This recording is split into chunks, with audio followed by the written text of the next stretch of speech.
answer, would some honourable member care to move that the House take note of miscellaneous business? The Honourable Maggie Barry. Mr Speaker, I so move. I move that the House take note of miscellaneous business. I intend in my call today, Mr Speaker, to reflect on New Zealand's World War 100 programme. The centenary of the First World War officially commenced in August last year and is going to be continuing through until 2019. It will commemorate a range of events that are international and national, that are also community-based. There are some 850 community events that have been organised so far, and the details are on the website for WW100, which comes out of my ministry. 100 years on, the centenary of the First World War is an immensely significant event. It was really the beginning of the Anzacs, the Australia-New Zealand Armed Corps, and the ties that bind New Zealand and Australia were formed at that time. It's been said of both countries that our nationhood is built on the war effort and on the sacrifice of our forebears 100 years ago. The effect that the First World War had on this country is apparent in very many ways, from our individual family histories to how we see ourselves as a nation and how we are seen by others. The so-called Great War is the cornerstone of our friendship with Australia. Strengthened at Gallipoli in the Middle East, on the Western Front, the Anzac bond is a fundamental part of the identity of both of our nations. In the official history of Australia in the Great War, the Australian historian Charles Bean wrote of the diggers, and it equally applies, I feel, to the New Zealand soldiers. Their creed was the miners and the bushmen's. Stand by your mate. And cricket games notwithstanding, we have done that ever since. Our partnership, which was forged in adversity, is as strong as it ever was.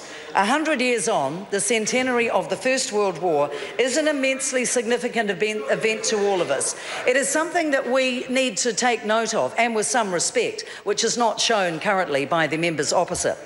When we reflect on the legacy of service and sacrifice and how that war made an impact on the society we know today, we need to reflect very carefully on the number of New Zealanders that went across to Europe. 100,000 New Zealand men went across to Europe. That at the time was around 10% of our population. We went the furthest and our casualties were high. Our rates were something like 60% of those who went through. They were wounded, they were killed, they came back, and some of them died as a result of their injuries. More than 18,500 men lost their lives. That is a truly chilling and staggering figure, and I think that as we commemorate the next 4 years, that is a figure that we need to keep in our minds. The soldiers, though, who returned from the wars did not necessarily tell their stories to their families or to the people that they knew and loved. They found their experiences far too hard to talk about. And for those people, some of them who could never share their stories, that challenge has now been taken up by some of the commemorative events that are being featured in New Zealand over the past 4 years. I give you one example, Sir Peter Jackson's Great War exhibition, which is going to be at Wellington's Old Dominion Museum. I've seen a preview of it. It is a truly sensational exhibition, and there isn't that much to be proud of. It tells the story of the individual men and women, the men that went away to the war, the women who stayed behind and kept the home fires burning. So when you look at these unspoken stories through the theatricality of the Hollywood creative genius of Sir Peter Jackson, we see essentially that our nation reveals itself as the men and women who were the way we were, who are the way we have become. So we look at the Pukeahau National War Memorial Park in Wellington. Now that's officially opening on April the 18th.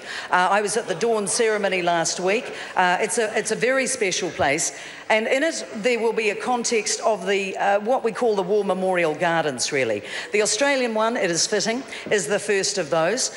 We will have the Prime Minister of Australia along with our Prime Minister present at the opening, the official opening of that, and that will be followed by gardens and memorial tributes from the United Kingdom, from the United States, from Canada, from France, and also from other countries that we're in discussion with. But expect over the next 4 years and then beyond that many of the conflicts that our New Zealanders have been involved with over a very long period of time will be commemorated there. So the ceremonies that will take place on April the 20th really set the tone for what will happen through an action-packed Anzac Week, where people will come from all over the world to stand with us to commemorate our role and our experiences in the war.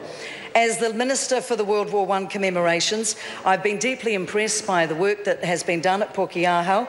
It is our major commitment to the legacy projects of World War I, but it is not our only project. More than $10 million has been spent on the programme. Members, time has expired. Thank you. The question is that the motion be